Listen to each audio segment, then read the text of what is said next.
안녕하세요. 상사중재 사례 제13주차 강의 시작하도록 하겠습니다. 지난주까지 우리가 중재 제도와 중재 절차에 대한 전반적인 학습을 했고요. 이론적인 부분을 거의 다 학습을 한 것 같습니다. 그래서 이번 주 수업에서 다룰 내용은 실제 대한상사중재원에서 소개하고 있는 상사중재 사례를 바탕으로 그 사례에 대한 부분을 스터디하고자 합니다. 그래서 여러분들이 뭐 실제 수업을 듣는 경우에 과제를 하는 데 있어서 이론이나 법리를 지금 요약 정리할 것은 아니고 그냥 간단하게 이런 사례에서 어떤 쟁점이 있었다 정도로 간단하게 정리하면 되고, 뭐 기말고사 시험 범위에 들어가 있긴 합니다만 여러분들이 앞서 우리가 배웠던 중재와 관련된 여러 가지 이론이나 법리, 제도, 절차를 그냥 한번 복습하고 정리한다는 생각으로 가볍게 지난주까지 했던 내용에 비하면 좀 상대적으로 가볍게 수업을 듣고 정리하고 넘어가면 되겠습니다. 첫 번째 사례입니다. 첫 번째 사례는 계약 해지에 따른 손해배상 청구와 관련된 소송이고요. 사건 개요를 좀 살펴보면 신청인은 일본 기업입니다. 일본 기업. 이 일본 기업이 국제상사중재를 신청을 한 거죠. 대한상사중재원에. 피신청인은 한국 기업입니다. 그래서 요 일본 기업과 한국 기업 간의 분쟁이 일어났고, 그 그러니까 중재 신청을 하게 된 원인이 계약 해지에 따른 여러 가지 손해배상에 대한 청구의 부분입니다. 그리고 대상 물품은 카메라 부품이고요.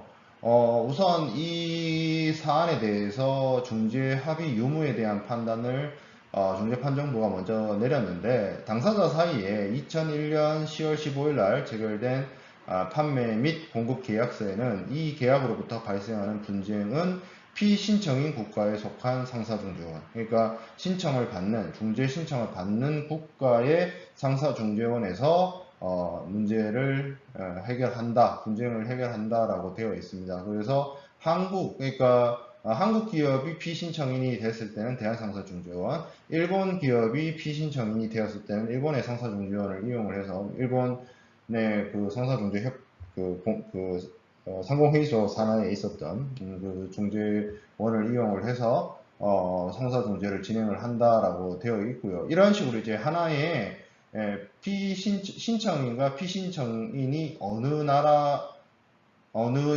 곳에 위치하느냐에 따라서 어떻게 보면 중재지, 그리고 중재기간이 달라지게 되는 거고요. 중재지와 중재기간이 달라지다 보니까 누가 신청하느냐에 따라서, 누가 피신청인이 되느냐에 따라서 어떻게 보면 이 중재에 대한 어떤 준거법도 달라질 수가 있어요.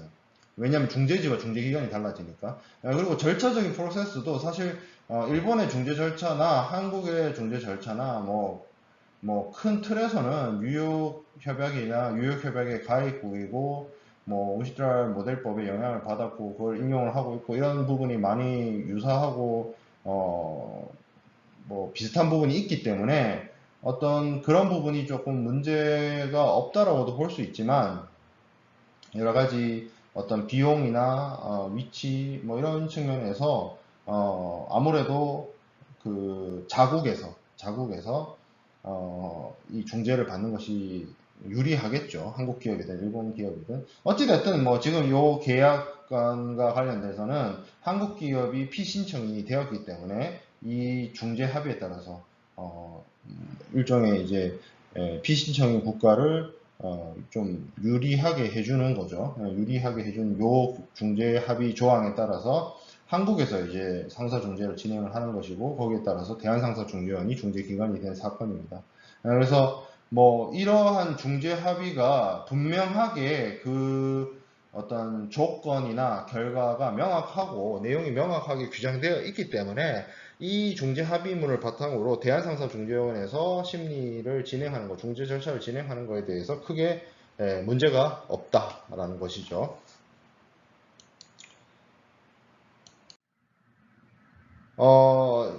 그 외에 이제 중재 합의와 관련된 이슈는 뭐 그렇게 정리가 되는 것이고, 뭐 중재 사건 이 본안에 대한 부분은 이거는 이제 첫 번째 사례니까 조금 내용을 소개하도록 하겠습니다.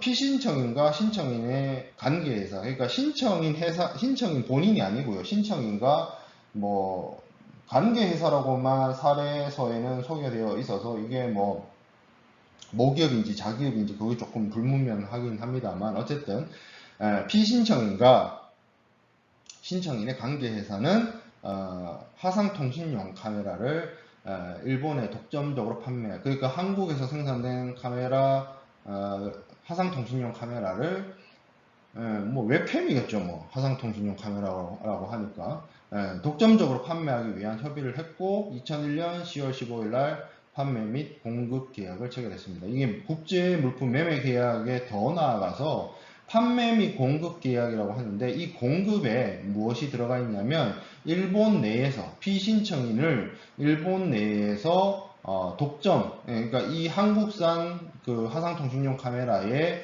일본 내의 독점 공급자, 독점 대리점을 권한을 주는 그런 계약을 맺게 되었죠. 그래서 피신청인은 일본 내 판매를 위한 여러 가지 준비를 진행을 했고요. 그런데 피신청인이 그 신청인, 그러니까 일본 기업의 그 입장에서 그러니까 이거는 한국에서 일본으로 넘어갈 때 이 신청인이 일본 내에서 최소한 구매해야 되는, 일본 시장에 수용해야 되는 어떤 최소 구매 수량을 제시하도록 되어 있었는데, 그걸 이제 제대로 제시를 하지 않았다는 거예요. 그래서 이 판매 및 공급 계약이 2002년 3월 1일자로 해지한다는 어떤 서신을 2002년 4월 25일 날 보냈고, 그에 따라서 신청인에게 보내주기로 약속했던 제품도 보내주지 않았다라는 겁니다.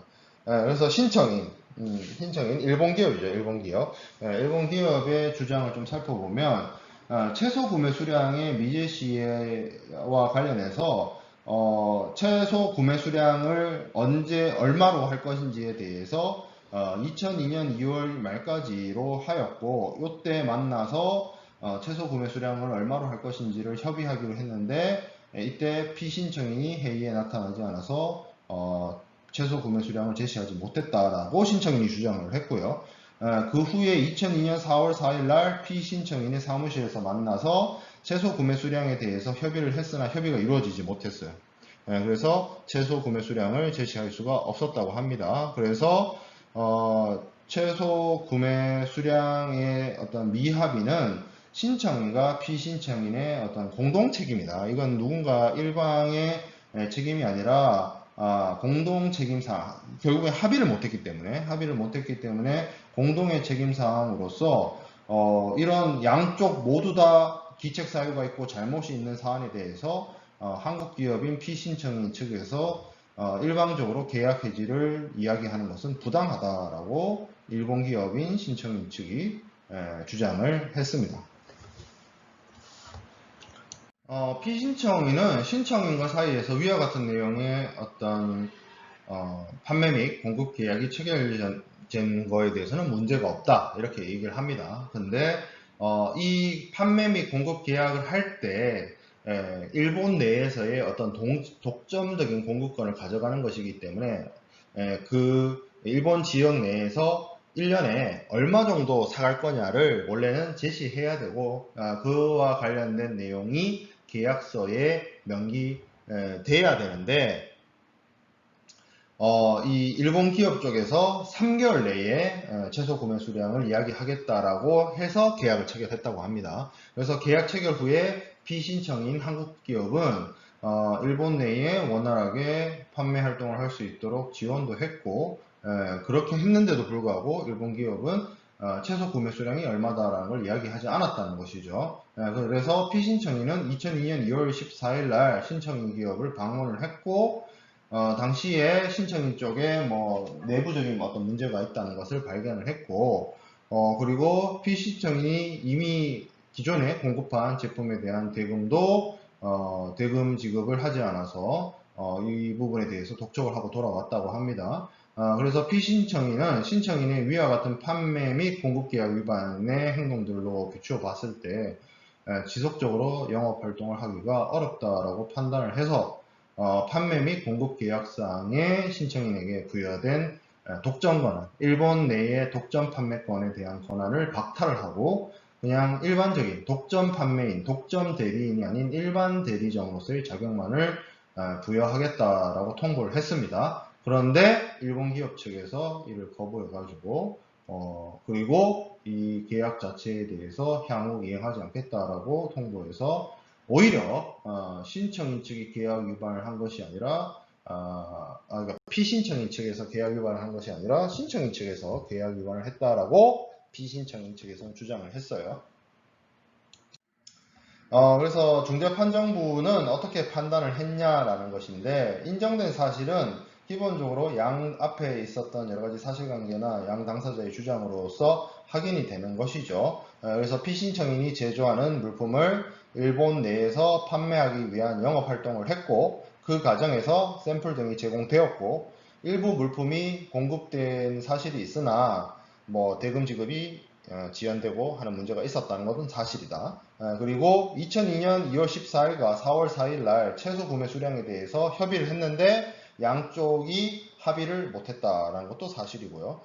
근데 피신청인 측이 최소 구매 수량에 합의되지 않았다는 이유로 2002년 3월 1일자로 해지한다는 서신을 2002년 4월 24일 및 2002년 4월 25일자로 보내왔고, 동서신에 의하면 피신청인은 판매 및 공급 계약에 따라 신청인에게 부여된 독점권을 박탈한 대신 일반 판매 대리점의 하나로 운영을 하겠다라는 사실을 통보를 했습니다. 이 계약의 내용, 판매 및 독점 공급 계약의 내용에 따르면 신청인은 계약 체결일로부터 3개월 이내에 독점 지위를 유지하기 위한 기간별 최소 구매 수량을 제시하도록 되어 있습니다. 일본에 얼마를 가져다서 팔겠다 이런 걸 제시하도록 되어 있다는 거죠. 계약 체결일로부터 3개월. 근데 피신청인 측하고 협의를 해가지고 확정을 하는 거죠. 이 구매 수량을. 근데 이런 합의가 이루어지지 않았어요. 그렇기 때문에 거기에 따라서 계약 내용이 제대로 원활하게 이행되지 않았다라고 볼 수 있는 부분이고, 그래서 신청인이 가지고 있는 어떤 이 계약상의 권리, 독점적 판매권은 상실되었다고 보는 것이 타당하다라는 것이 중재판정부의 입장입니다. 신청인은 계약상 지위의 변화에 대한 피신청인 통지, 그러니까 독점 대리인에서 일반 대리인으로 내려왔다라는 것에 대해서 받아들일 수 없다라고 표시를 했고, 근데 이제 신청인은 판매 및 공급 계약을 우리는 더 이상 이행할 의사가 없다 이런 것을 또 표시를 했다는 걸 볼 수 있죠. 이런 일본 기업, 그러니까 신청인 쪽의 의사 표시는 이 계약을 위반하는 쪽이 피신청인이 아니라 신청인이 계약 위반을 했다라는 것을 인정할 수 있습니다. 그래서 이 판매 및 공급 계약에 대해서 신청인이 이를 이행할 의사가 없음을 분명하게 표시했고, 그렇기 때문에 판매 및 공급 계약을 위반한 당사자가 돼서 신청인이 피신청인에게 요구하는 손해배상은 인정해 줄 수가 없게 됩니다. 그러니까 일본 기업이 한국 기업에게 요구한 손해배상은 당연히 할 수가 없고요. 반대로 피신청인도 이 사안이 사실 보면, 실제 사례를 보면 일본 기업이 한국 기업을 중재 신청한 것도 있지만 한국 기업이 또 이렇게 반대 신청을 하기도 했거든요. 그래서 한국 기업의 반대 신청과 관련해서 이 한국 기업의 어떤 손해배상 청구와 관련된 손해들은 기본적으로 신청인 측, 그러니까 일본 기업이 해당되는 계약을 이행하지 않겠다라고 거부하기 이전에 어떤 한국 기업의 어떤 여러 가지 영업 및 판촉 활동을 위해서 발생된 비용이 일본 현지에서 판매자를 찾고 이런 것들이었겠죠. 그래서 이거는 신청인이 그러니까 일본 기업이 계약 이행을 하고 안 하고는 전혀 상관이 없는 문제다 이렇게 봐서 역시나 한국 기업이 일본 기업에게 요구한 손해배상도 인정해주지 않았어요. 그래서 양쪽 다 신청, 반대 신청 이거 다 기각을 했습니다. 네 말도 틀렸고 너 말도 틀렸다. 양쪽 다 틀렸다는 얘기예요. 그래서 중재 비용과 관련해서도 신청인은 네가 쓴 비용, 본 신청과 관련된 부분을 부담하고 한국 기업은 반대 신청했는데 그 반대 신청과 관련된 비용을 부담하라 이렇게 판정을 내렸습니다. 중재 비용에 대한 부분도. 이게 이제 첫 번째 사례고요. 두 번째 사례를 보도록 하겠습니다. 장기 공급 계약 불이행의 손해배상 청구와 관련된 사례인데요. 여기서는 이제 신청인이 한국 기업입니다. 그리고 피신청인은 싱가포르 기업인데, 요게 이제 장기적으로, 이게 한 번의 거래가 아니고요. 장기간에 걸쳐서 물품을 이제 공급하는 그런 계약의 어떤 손해배상과 관련된 분쟁입니다. 그래서 요게 조금 당사자들이 여러 등장을 하는데, 신청인이 있고요. 한국 기업 신청인이 있고, 제3자가 있습니다. 제3자인 C기업이 있는데, 원래 요 한국 기업과 C기업이 1993년 11월 16일 날 매매 계약을 체결을 했어요. 그래서 93년도부터 쭉 계속 거래를 하다가 요 C기업이 피신청인에게, 싱가포르 기업 B에게 1998년 10월 달에 요 계약상의 어떤 뭐 권리나 이런 것들을 C기업이 피신청인 B기업에게 넘기는, 그러니까 B기업, 그러니까 싱가포르에 있는 피신청인 B와 요 사례에 있는 C기업 간에 계약이 이루어진 거죠. 계약 당사자가 되는 거죠. 그래서 이 C기업이 갖고 있었던 이 계약과 관련된 여러 가지 권리 의무를 싱가포르 기업인 B가 넘겨받게 되었다는 겁니다. 그래서 원래 이 기업, 이 C기업과 신청인 사이에서 이루어진 계약의 내용을 보면 그 계약서의 23.2조에 그 분쟁과 관련해서 기본적으로 양 당사자들이 이제 뭐 협의를 통해서 해결을 하고, 그렇게 해결이 안 됐을 때는 서울에 있는 Korean Arbitration Board, 그러니까 대한상사중재원에서 분쟁을 해결한다라는 규정이 들어가 있습니다. 그래서 이 규정, 요 중재 합의문에 따라서 대한상사중재원에서 분쟁 해결을 위한 중재 절차가 시작이 됐고요. 이 계약과 관련된 사안들을 조금 살펴보면, 신청인과 C기업, 원래 계약을 체결한 기업은 1993년 11월 16일자로 계약을 체결을 했고요. 신청인과 C기업, 그리고 피신청인, 그러니까 싱가포르 기업, B기업, 요 제3자가 만나가지고 1998년 10월에 본 계약상의 C기업의 지위를 피신청인이 인수하기로 하는 내용의 계약 인수 계약을 체결해서 피신청인이 이 계약의 당사자가 됐습니다. 그래서 신청인과 피신청인은 1998년 10월부터 피신청인이 본 계약을 인수한 후부터 지금 현재까지, 지금 2020년을 말하는 건 아니에요. 이거 분쟁이 발생하기 전까지 계속 거래를 해왔습니다. 근데 이제 피신청인은 2001년 7월 30일 날 신청인에게 본 계약 15.3조에 따라서 2003년 2월 1일을 발효일로 하는 계약 해지 통보를 합니다. 근데 그리고 피신청인이 신청인에게 1993년부터 98년도까지는 계약상 의무 구매 수량, 그러니까 반드시 사줘야 되는 구매 수량과 실제로 구매를 한 수량과의 차액에 해당하는 부분에 대해서 한가해서 보상한 사실이 있다라는 것이 기초사실로서 나옵니다. 쟁점을 좀 살펴보면 최소 수량 구매 의무와 관련된 부분이 있습니다. 이 부분은 신청인은 피신청인 측이 계약에 따라서 연간 한 최소 7,000톤의 뭐 화학제품이에요. 점도지수 향상제, 뭐 이걸 구매를 해야 되는데, 이를 구매하지 못하게 되면 그 의무 구매량과 실제 구매량 차이에 해당되는 제품량에 대해서 금액으로 한가해서 보상할 의무가 있다. 이렇게 주장했습니다. 그래서 1999년 1월 1일부터 2003년도까지 의무 구매량에 미달되는 부분에 대한 보상으로 미화 38만 6,620달러 상당을 지급해 줄 것을 요구를 했고요.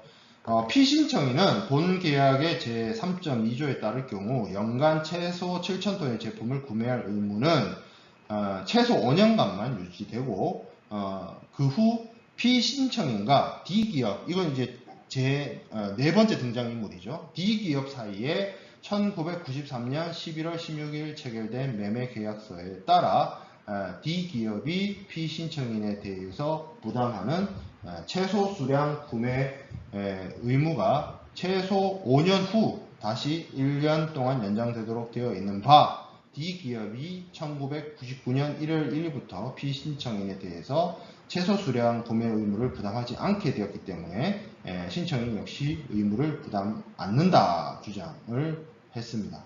요게 이렇게 이야기를 보면 이게 서로 무슨 내용인지 싶은데, 요게 신청인이 있고 피신청인이 있고 D기업이 있는 거예요. 그래서 중간에 이제 피신청인이 신청인으로부터 물품을 구매를 해가지고 아마 D기업한테 이렇게 다시 물건을 넘기는 그러니까 피신청인 싱가포르 기업이 이게 중간에 어떤 중개 무역을 하고 있는 것 같습니다. 이 사례상으로 봤을 때. 그래서 그런 쟁점이 있는데, 중재판정부는 어떻게 봤냐면 계약서의 그 제3.2조에 의하면 피신청인의 신청인에 대한 최소 수량 구매 의무가 D기업의 피신청인에 대한 최소 수량 구매 의무와 연동이 돼 있다라고 그 부분은 인정을 했어요. 그래서 피신청인은 C기업으로부터 이 내용을 받았잖아요. 이게 중간부터 들어간 거잖아요. 피신청인 기업, B기업이. 그래서 C기업과 D기업 간의 계약은 인수하지 못했어요. 그러니까 처음에 한국의 신청인과 C기업 사이에 물품 공급이 있었고, 요 C기업이 또 D기업으로 물품을 공급하는 이런 식으로 계약이 체결되어 있었는데, 피신청인 이 B기업이 중간에 들어오면서 A기업인 한국의 신청인 A기업과 C기업 사이에 이루어진 계약을 받았으나 C기업과 D기업 사이의 계약은 못 받았다. 이렇게 본 거죠.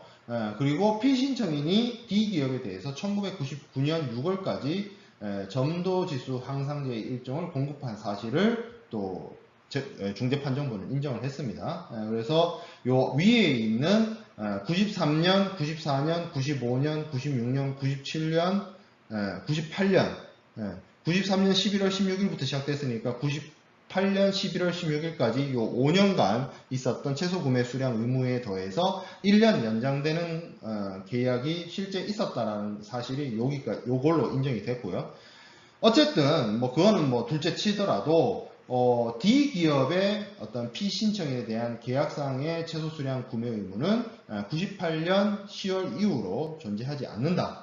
그렇기 때문에 피신청인이 신청인에 대해서 역시 져야 되는 최소 수량 구매 의무도 똑같이 존재하지 않는다. 이렇게 중재판정부는 바라보았습니다. 그러니까 99년 이후부터 발생되는 그 어떤 최소 수량 구매 의무에 대한 부분을 중재판정부는 인정하지 않은 것이죠. 그리고 이제 두 번째 쟁점은 부당계약 해지로 인한 손해배상 청구입니다. 피신청인이 2001년 7월 30일자로 2003년 2월 1일부로 계약 해지를 일방적으로 통보했다. 그래서 이 계약 해지는 부당하다. 그리고 그렇기 때문에 피신청인 측에서 계약을 해지했기 때문에 생산시설에, 그러니까 피신청인이 원하는 물건을 만들어주기 위해서 신청인이 설비를 건설한 여러가지 생산시설에 감가상각비라든지 구매해놓은 원료라든지 이미 만들어서 나와 있는 재고품이라든지 이런 부분에 대해서 손해배상을 해야 된다. 그리고 뭐 여러가지 직원들의 퇴직금이라든지 뭐 운송업체에 지급해야 되는 뭐 금액이라든지 이런 것들을 다 합쳐서 손해배상액을 요구를 했습니다. 신청인 한국기업이. 근데 피신청인은 2003년 2월 1일 이후에 발생되는 어떤 잔존 감가상각비에 대한 부분은 인정을 하되 그 외 손해배상액에 대해서는 우리가 지급할 근거가 없다라고 주장을 했고요. 이에 대해서 중재판정부는 계약서상의 15.3조에 의하면 본 계약의 일방 당사자가 18개월 전에 사전 서면 통지하면 본 계약을 해지할 수 있도록 해지 권리를 부여한 사실을 비추어 봐서 피신청인이 2001년 7월 30일에 서면으로 계약 해지를 통보하고 그로부터 한참 뒤인 이 기간을 지킨 거죠. 쉽게 말하면 8월, 9월, 10월, 11월, 12월 그렇죠. 8, 9, 10, 11, 12 5개 5개월 그리고 2002년 12달 그럼 더하면 17달이죠. 그리고 2003년 1월까지 더해서 총 18개월이 되는 거죠. 그래서 2003년 2월 1일부로 계약 해지 효과가 발생하도록 기재된 사실 이거 맞다는 거죠. 계약서대로 계약 해지했다는 거예요. 그래서 피신청인이 계약 해지는 계약 내용에 부합되는 계약 해지라고 볼 수가 있고 그래서 뭐 이 계약서상의 16조에 있는 손해배상액을 지급하면 계약 해지는 문제없다. 계약서대로 계약 해지했다. 이렇게 판단을 했습니다. 중재판정부는. 그리고 그 계약서에서 피신청인이 신청인에게 배상해야 되는 손해배상액의 범위를 잔존 감가상각비 그리고 제품 원료 재고품 요걸로만 한정을 했기 때문에 직원의 뭐 퇴직금이라든지 뭐 운송업체한테 줘야 되는 금액이라든지 이런 부분에 대해서 손해배상은 인정해주지 않게 결론이 났습니다.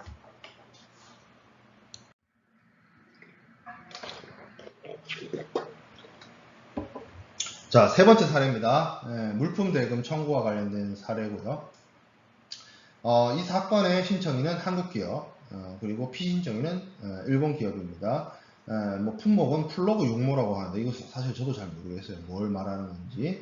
물품 대금의 청구를 했는데 내용을 보면 신청인은 2002년 2월 17일 날 플러그묘에 대한 어떤 수출입 계약서와 신청인이 피신청인에게 플러그묘를 수출했음을 입증하는 상업성장과 포장 명세서를 중재판정부에 제출하고 양 당사자 간의 오후 간 팩스와 어떤 뭐 청구금액 산출 근거를 제출을 했습니다.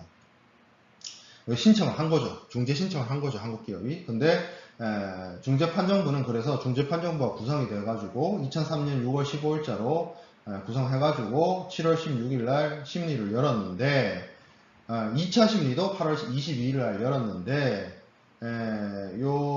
그리고 이 중재가 진행이 되고 1차 심리, 2차 심리가 있다는 것을 정당한 절차를 통해서 일본 기업인 피신청인 측에게 통지가 되었음에도 불구하고 이 피신청인이 심리에 불참을 했습니다. 그리고 뭐 답변서라든지 뭐 신청인의 주장을 반박하는 뭐 어떠한 주장이나 증거 서류를 제출하지도 않았어요. 그야말로 무시한 거죠. 쌩깠죠.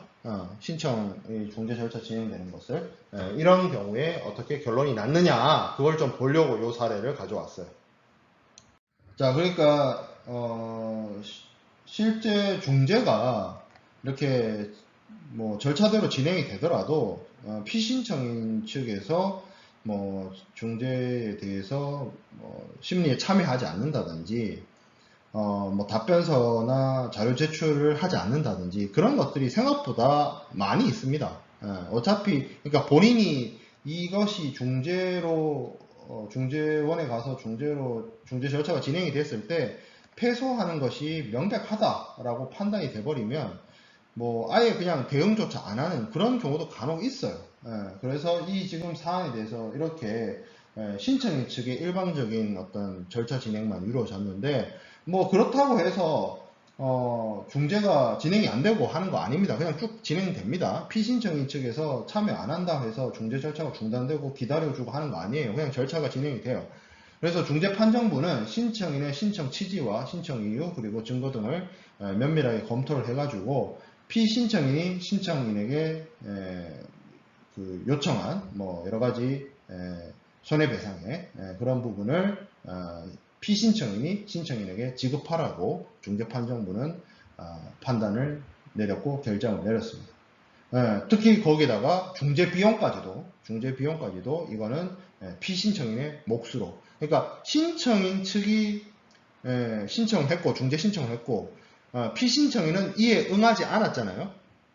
막 그야말로 그냥 생 깠는데 일방적으로 신청인만 참여하고 신청인에 의해서만 중재 절차가 진행됐음에도 불구하고 중재판정부는 그대로 중재 절차를 진행해서 중재 판정을 내렸고요. 최종적인 판정문을 내렸고요. 그 중재 판정문에 신청인을 승소를 시켜서 피신청인이 신청인에게 보상해야 되는 배상금에 대한 어떤 결정을 내렸고, 거기다가 더해서 자기는 중재 절차에 참여하지도 않았지만 중재 비용조차도 피신청인이 부담하도록, 어떻게 보면 이런 부분을 좀 보면 이제 뭐 개심죄에 걸렸다고 할까요? 어떻게 보면 사실 여기서 피신청인이 이 중재 절차에 참여했다면 이렇게 일방적인 신청인 측의 승소로 끝났을까는 의문이에요. 제가 봤을 때.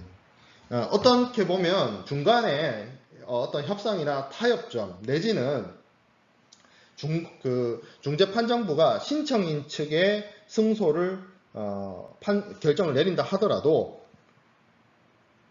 어떤 그 배상액을 감액을 한다든지 아니면 중재비용과 관련해서 뭐 반반 부담한다든지 이런 식으로 피신청인 측에게 조금 더 유리한 중재 판정을 이끌어냈을 수도 있지 않았을까 하는 아쉬움이 있어요. 이런 사례들을 보면 생각보다 이런 사례들이 많이 있거든요. 그래서 실제로 국제 물품 매매 계약에서 중재 합의를 통해서 중재를 통해서 분쟁을 해결하기로 한 경우에는 이게 패소 가능성이 있다 하더라도 그거를 참여하지 않고 대응하지 않는 것보다 적극적으로 대응을 해서 자기 방어를 하고 자기 변호를 해서 일방적인 한쪽의 승소로 끌고 가는 뭐 어떤 완전 패소 이런, 그러니까 완전히 내가 100% 지는 것보다는 뭐 한 20%의 어떤 뭐 승리, 최소 30%의 승리, 이런 식으로 절충점이나 타협점이나 아니면 뭐 하다못해 읍소를 해서라도 어느 정도 적정선에서 손해배상액을 줄이는, 감액시키는 이런 노력들이 필요하지 않을까라는 생각이 듭니다. 이렇게 피신청인 일본 기업이 아예 이 중재 절차에 참여하지 않았잖아요. 근데 어차피 이렇게 중재 판정이 내려지면 이 한국이나 일본이나 전부 다 유효협약 가입국이기 때문에 이 한국에 있는 대한상사중재원에서 내려진 중재 판정문을 들고 일본 법원에 가가지고 승인과 집행을 청구하면 이게 일본의 집행지가 일본이 되겠죠. 일본의 어떤 현행법이나 공소양속이나 이런 부분에 위배되지 않으면 뭐 일본 법원이 인정할 가능성이 큽니다. 물론 그 사안에 대해서는 이것이 일본 법원에서 이루어진 절차와 과정이기 때문에 그것이 뭐 국내에서 검색 가능한, 한국어로 검색 가능한 자료로는 남아있지 않습니다만,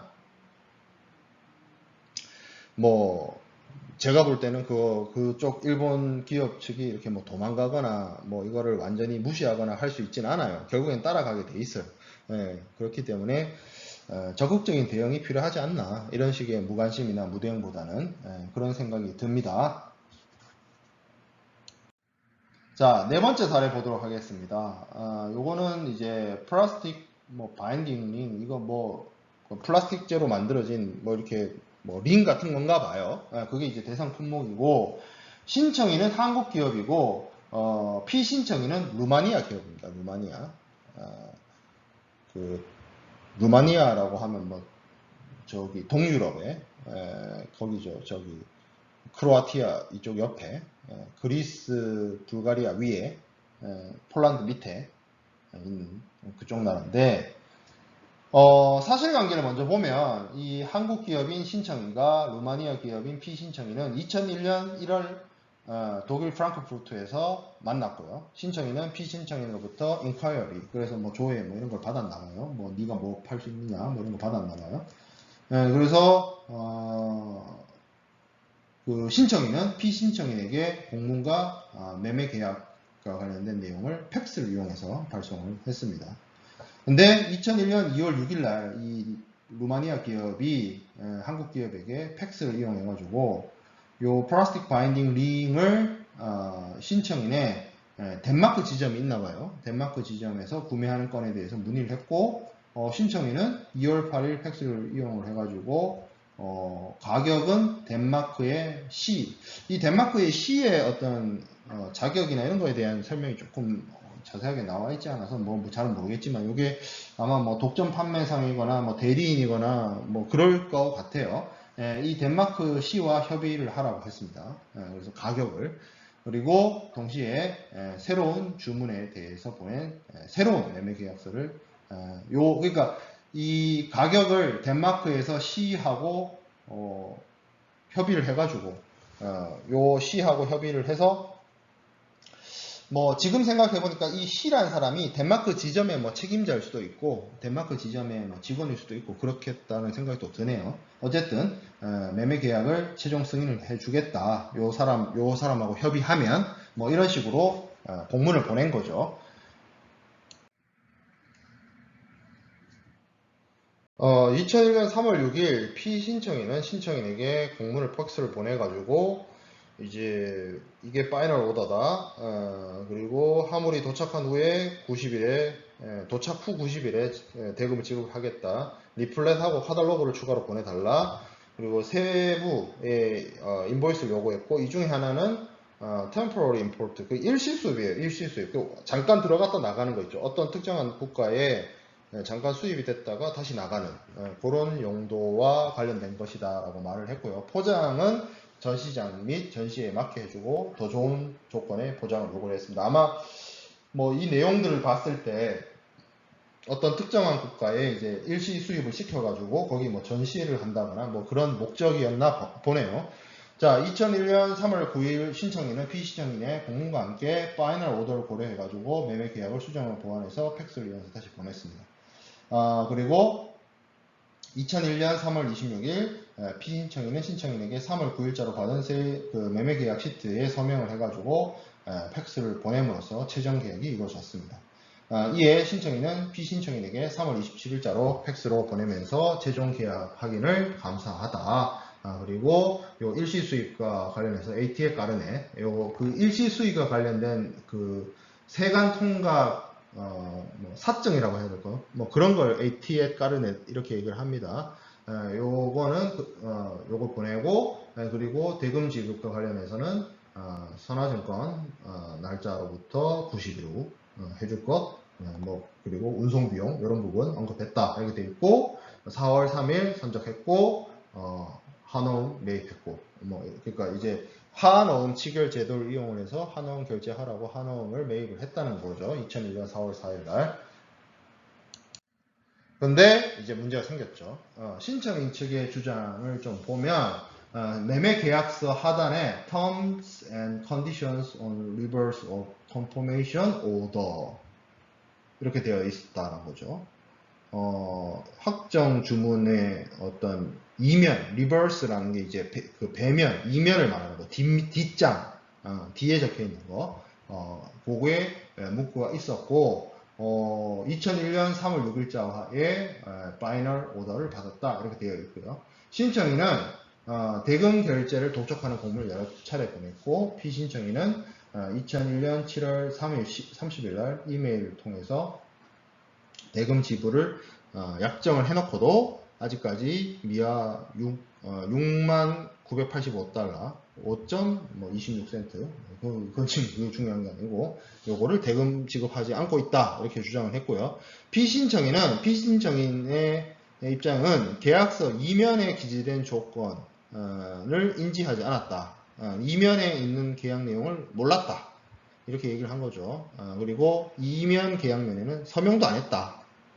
그리고 그걸 입증하는 서류로 신청인 측의 어떤 레더헤드, 매매 계약서 각 페이지에 요 Terms and Conditions on Reverse of Confirmation Order라는 문구가 없는 페이지가 있었나 보네요. 요거를 유첨을 했다 이렇게 얘기를 했고요. 그리고 대한상사 중재원의 중재를 받아들일 수가 없다. 그러니까 중재지와 중재기관으로서 한국과 대한상사 중재원을 부정을 하는 거죠. 루마니아 기업이. 대신 비엔나 협약에 따라서 실제 여러 가지 국제 협약을 얘기를 하고 있어요. 비엔나 협약부터 시작해가지고 그런 것들을 통해서 루마니아 법정에서 본건을 다루어야 한다. 이렇게 주장을 했습니다. 그리고 신청인 측이 합의를 한다면 루마니아 법을 적용을 해서 이 한국 기업이 자기들로부터 대금을 회수하고자 한다면 부쿠레슈티에 있는 루마니아 수도죠. 아닌가요? 뭐 정확하게 모르겠네요. 저도 긴가민가 하네요. 어쨌든 거기에 법원에서 소송을 제기해야 된다. 이렇게 피신청인 측이 주장을 했습니다. 이 사안에 대해서 뭐 여러 가지 쟁점이 있어요. 지금 아까 봤던 한어음과 관련해서 대금 결제와 관련된 부분도 쟁점이 있고, 여기 보통 중재에 관련돼서 여러 가지 중재판정부가 내려야 되는 그 어떤 분쟁의 쟁점이 여러 개가 있을 수 있는데, 이 사안에 대해서는 제가 전체 다 가져오지 않았고 이 중재 조항의 효력과 관련된 쟁점만 가져왔습니다. 그래서 양 당사자가 최종 확정된 매매 계약에 서명을 했고, 그 매매 계약 시트 하단에 Terms and Conditions on Reverse of Confirmation Order라고 명시되어 있어서 이면 약관이 있다, 이면 약관을 인용한다 라는 것이 이제 판명이 되었고요. 그 이면 약관에 대한상사중재원에서 중재를 한다는 중재조항이 들어가 있습니다. 한국의 중재법 제2장 8조 중재합의의 방식에서 그 계약이 중재조항을 포함한 문서를 인용한다. 그러니까 그 중재조항이 들어가 있는 문서를 계약서에 이거를 우리의 어떤 계약의 조건이다, 뭐 이런 식으로 인용하고 있는 경우에는 그 본 계약서에 안 들어가 있다 하더라도 중재합의가 있는 것으로 본다는 규정이 있거든요. 그래서 이걸 바탕으로 중재합의의 유효성을 인정을 했고요. 따라서 피신청인의 뭐 루마니아 법원에서 뭐 소를 제기해야 된다 이런 주장은 안 받아들여지게 된 거죠. 그래서 대한상사중재원에서 이 사안에 대해서 중재 절차가 진행이 됐고, 뭐 결과적으로는 신청인 측이 승소를 하는 그런 내용으로 결론이 났습니다. 다섯 번째 사례입니다. 다섯 번째 사례는 출자금하고 출자금과 관련된 손해배상 청구에 대한 부분인데, 이것도 마찬가지로 중재 합의와 관련된 이슈가 있습니다. 요번 주에 우리가 보는 사례들은 다섯 개 사례 중에 뭐 하나 정도를 빼놓고는 전부 다 이제 중재 합의의 어떤 유효성이나 이런 부분에 대한 이제 분쟁이 되겠죠. 그래서 그것과 관련된 내용들이 이제 좀 모여 있는데, 이 사건의 신청인은 한국 기업이고요. 그리고 피신청인은 중국 기업입니다. 수용성 페인트와 관련된 어떤 기업의 합자 경영과 관련된 부분인데, 신청인과 피신청인은 2000년 11월 27일 날 공동 투자를 해가지고 중국 길림성, 우리 동북 그 삼성에 있는 그 연변 조선족 자치구가 있는 성이죠. 길림성이. 그 길림성에 그 C기업을 이제 합자회사죠. 합자회사. 요거를 이제 만들기로 했고요. 그 합자회사 설립 계약에 따라서,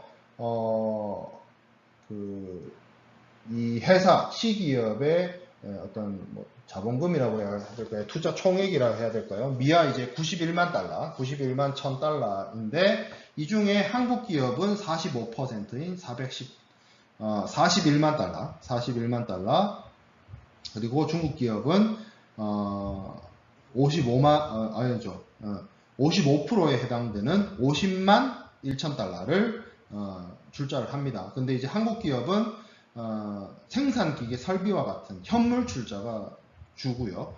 중국 기업은 이제 현금으로 출자를 하기로 했어요. 그리고 하병 기업이 이 영업 허가가 발급된 날로부터 180 이내에 각각 한국 기업하고 중국 기업 모두 다 투자 금액 전액을 납부를 하고, 출자 기간 내에 요 180일 이내에 출자를 하지 않으면 한 달이 초과될 때마다 전체 출자액의 3%에 해당하는 위약금을 상대방에게 지불하도록 하는 그런 계약을 한국 기업과 중국 기업 A와 B 사이에 체결이 됐습니다. 신청인의 입장은 계약에 따라서 현물 투자를 했다는 거죠. 그래서 생산기계 설비를 주문 제작을 해가지고 2000년 12월 20일 날 한국에서 해외 투자 신고하고 12월 26일 날 한국세관에서 수출 신고 받아가지고 선적을 해서 보냈다는 거죠. 중국으로. 근데 2001년 1월 21일 신청인이 계약서에 따라서 출자 의무를 완전히 이행했다는 보고서를 발급받고 기계 설비를 이 시기업, 합자 기업에게 완전히 인도해서 시운전까지 했어요. 그래서 45%에 대해서 현물 출자 의무가 있는 한국 기업은 자신의 어떤 계약상 의무를 다 완료했다 이렇게 주장을 했죠. 근데 피신청인 중국 기업 측에서 계약상에 명시된 중국 기업에서 55%의 어떤 출자를 현금으로 하기로 했잖아요. 그렇게 약속했잖아요, 계약서상. 근데 이걸 안 했다는 거죠. 근데 연락마저 안 돼요. 잠적을 했죠. 그래서 신청인은 이 피신청인의 계약 위반으로 인해서 현물 출자한 부분의 어떤 손해에, 그리고 상대방 중국 기업 측에서 그 출자를 제대로 이행하지 않은 걸로 인해서 발생된 여러 가지 위약금, 사고, 이 분쟁과 관련해서 이 사후 수습을 위해서 지출된 경비, 이런 부분을 손해배상 청구를 했습니다. 그런데 피신청인의 입장은 이 신청인은 해당되는, 그러니까 이 대한상사중재원에서 진행되는 중재 신청을 하고 난 다음에 피신청인 중국 기업을 상대로 중국 연변의 중급 인민법원에 합병 계약과 관련된 소송을 제기를 했고, 피신청인은 그 중국 법원에서 진행되는 소송에 대해서 중재 항변을 하지 않은 채 답변서를 제출했으므로 계약서상의 중재 합의를 포기했다. 그래서 대한상사중재원은 본건 중재 관할권이 존재하지 않는다 이렇게 주장을 했어요. 이게 사실 오늘 하는 내용 중에 조금 포인트인데, 이게 무슨 얘기냐면, 자, 우리가 이런 얘기를 했습니다. 중재 합의가 있으면 어떻게 해야 된다라고 했어요? 중재 합의가 있으면 그 중재 합의에 따라서 상사 중재로 분쟁을 해결해야 된다라고 했고, 상사 중재로 분쟁 해결을 하기 위해서 중재 합의를 한 상황이라면 그 중재 합의를 바탕으로 당사자 중에 신청인이든 피신청인, 주로 이제 피신청인이 될 텐데, 요 사안에 대해서 법원에 소송을 제기하면 법원이 어떻게 한다 했어요? 이거를 중재로 해결하라라고 각하한다라고 했죠. 그런데 그런 경우가 있어요. 당사자 일방이 중재가 진행되고 있음에도 불구하고 소송을 제기를 했을 때 그 상대방은 이것이 소송으로 해결되는 것이 아니라 중재 합의가 있기 때문에 중재로서 분쟁을 해결해야 됩니다. 이 소송은 더 이상 진행되면 안 됩니다. 라고 소송을 스탑시키는 게 이제 중재 항변입니다. 우리가 앞에서 했어요. 그러니까 이건 거죠. 피신청인 중국 기업 입장에서는 이거죠. 대한상사중재원에서 중재로 하기로 했다. 분쟁 해결하기로 했다. 근데 신청인이 중국 법원에다가 소송을 제기했다.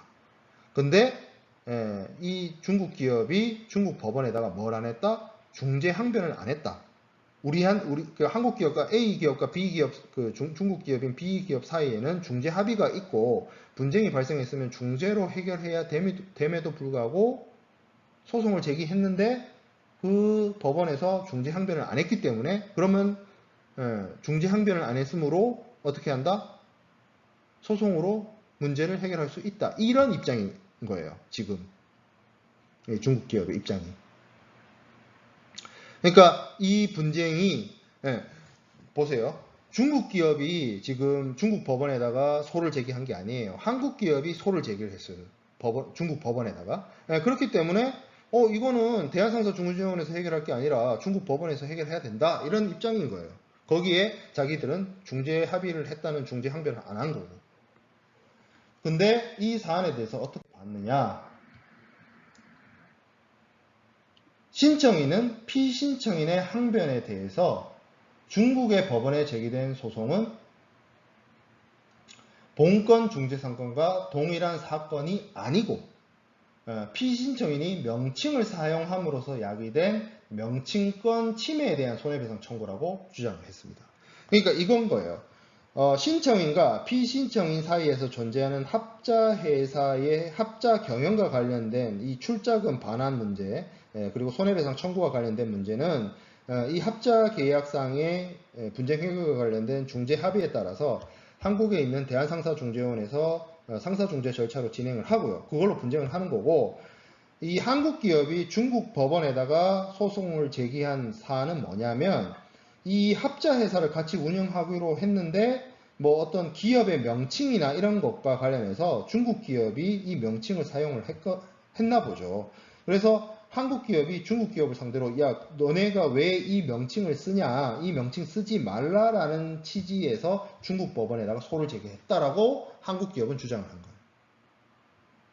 그래서 대한상사중재원이 바라봤을 때 이거는 신청인이 제출한 증거로 봤을 때 중국 법원에 제기된 소송은 명칭권 사용과 관련된 분쟁이고, 실제 합자 경영과 관련된 합자 계약은 이 상사중재원에서 대한상사중재원에서 분쟁으로 중재 절차로서 분쟁을 해결하는 것이 맞다, 이렇게 본 겁니다.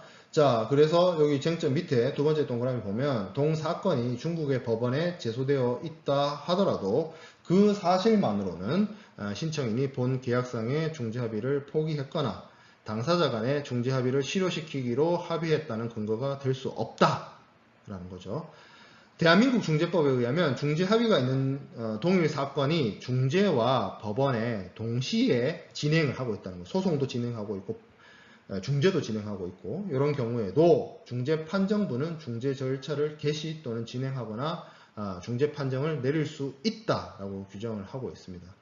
그래서 중국 기업 측에서 이거는 중재로 하는 것이 아니라 중국 법원의 소송으로 해결을 해야 된다라고 하는 관할, 이 중재 판정부의 관할에 대한 어떤 항변을 중재 판정부는 받아들이지 않기로 결정을 하였습니다. 그게 이제 중재 합의와 관련된 중재 절차와 관련된 사안의 분쟁을 결정을 한 부분입니다. 자, 그렇게 해서 우리가 중재 합의와 관련된 효력 이런 것들을 주로 쟁점이 있는 5개의 실제 일어났던 대한상사중재원에서 실제로 중재 절차가 진행이 됐던 사례들을 한번 살펴보았습니다. 뭐 그렇게 내용들이 그렇게 어렵거나 복잡하지 않았다라고 생각이 들어요. 실제로 제가 좀 더 복잡하고 어려운 사례들은 뺐어요. 아예 여러분들한테 소개시키지도 않고 있습니다. 그냥 여러분들이 한 학기 동안 배웠던 여러가지 중재 제도의 이론과 중재 절차에 대한 부분을 한번 복습하는 의미로 한번 생각을 쭉 해보고 관련된 사항들을 정리를 했으면 좋겠습니다. 다음 주에도 한 이 정도 분량의, 이 정도 내용의 사례들을 한번 소개해보고 스터디를 하는, 공부를 하는 그런 시간을 가지도록 하겠습니다. 수고했고요. 뭐 학기 마무리 잘 하기 바랍니다.